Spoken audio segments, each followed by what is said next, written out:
Copy natin. Copy. And execute.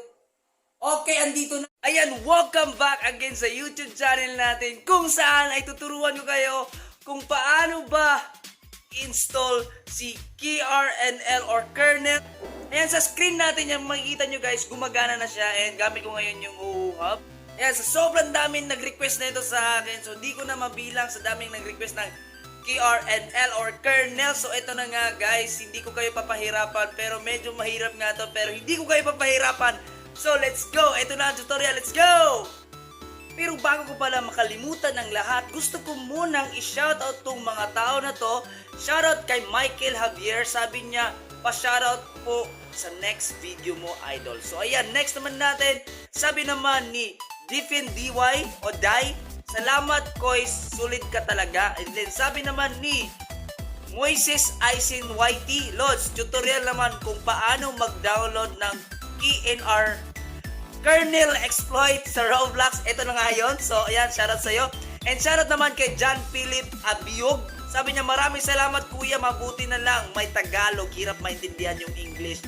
Ayan, sa next natin is shoutout ay si Joshua Abis Matildo. Sabi niya, wow, thanks. Ayan, shoutout naman kay Christian Pilaro. Sabi niya, Kuya Darbs, I'm here again. Pa-shoutout ulit. Thanks. Ayan. And then, next one is kay Chris Andre M. Paraiso. Sabi niya, salamat talaga, idol. And then, next natin is si Melanie Ferrer. Sabi niya, TY idol. So, ayan guys, simulan na natin yung tutorial. Okay?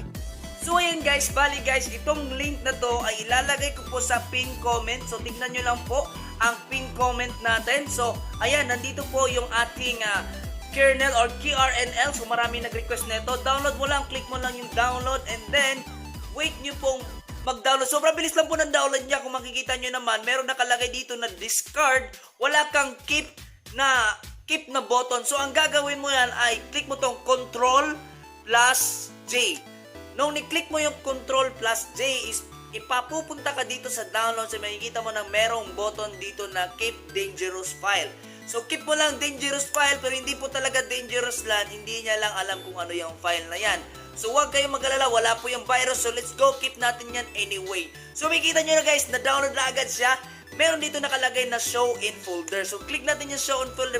Papupunta tayo sa download folder natin. So, ang gagawin natin, make sure is nakapag-install na po kayo ng WinRAR. Ang WinRAR po, ito po yung item na to. Yan. Pwede po natin siyang ma-extract here. Ayan, pag extract here mo, may lalabas na folder.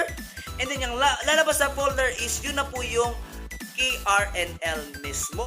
I-click lang natin yung kernel. Ayan, andito na agad yung exploit natin. Now, paano makuha yung K?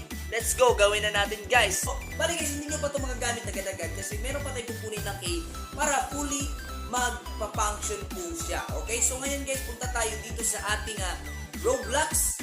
So, dito tayo sa Blacksprout. Okay, Blacksprout yung lalaroin natin para ma-execute natin siya ng maayos. Okay? So, ayan na guys, nag-open na yung ating Roblox Blacksprout. So, ang gagawin lang natin is papasok tayo sa game. And click natin yung Pirates kasi Pirates tayo. So, ayan. And then, nandito na tayo. Nandito na si Dragon Ball with Shark. So, ayan guys, nandito na yung key in our kernel natin or key in KRNL. So, ayan guys, click natin ito dito. Ayan. So, makikita nyo naman, nandito yung games natin. Ito ang kernel. And then, ang gagawin natin is i-inject natin siya. Pagka-inject nyo guys, ayan, click nyo lang ng click lang, inject na yan. Hanggang ma-inject siya. Ayan. Click mo lang yung inject na yan. Okay, click lang natin ng click yan. Click. Ayaw pa rin lumabas. Inject. Bakit di ka nag-inject? Yan, okay, nandito na. Nag-inject na siya. Ayan.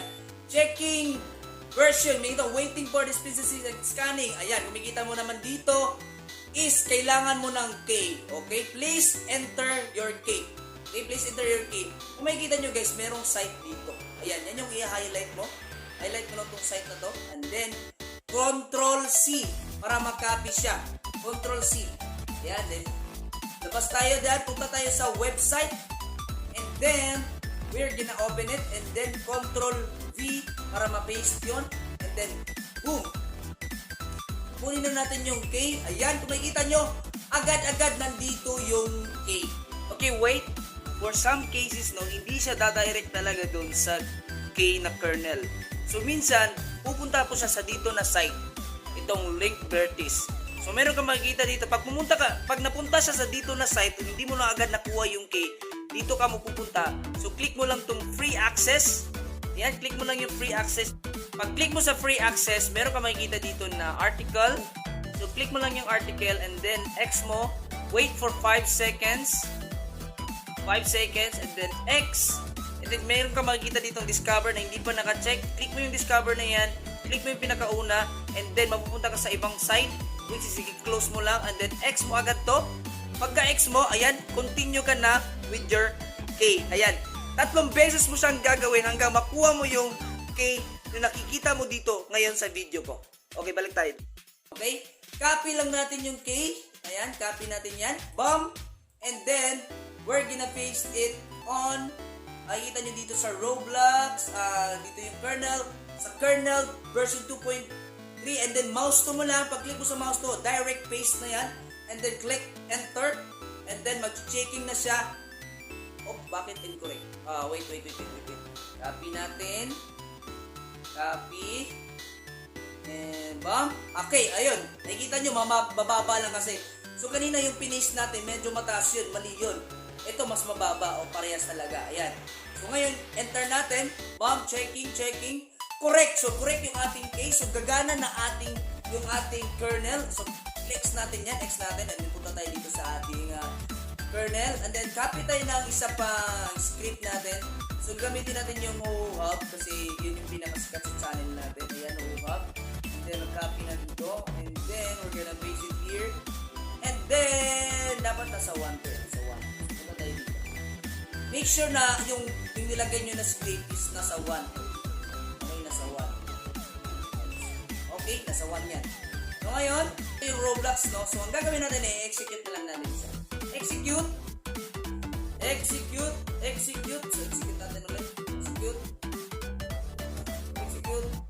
Okay, andito na yung ating exit out. Isang beses lang pala i-click mo para lumabas yan. Wala na. So, ayan na. Ito na, guys.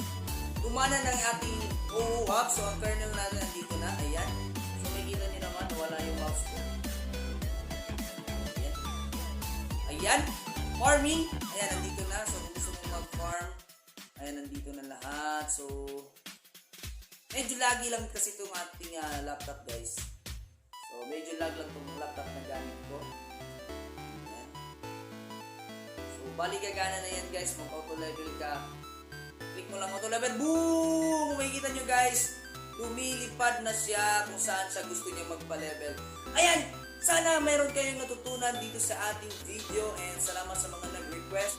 Sa next video natin is itatagal naman natin kung paano ba i-install ang GTA. So, ang GTA 5, medyo mahirapan tayo noon kasi 65 gig yun. Pero doon muna tayo sa GTA San Andreas. So, tuturuan ko kayo kung paano ba yung i-download and set up.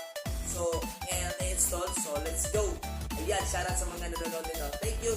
Please do subscribe sa channel natin, okay? So, para marami pa kayong request, kung marami pa kayong request, gagawa natin yan, do subscribe, okay? And share it.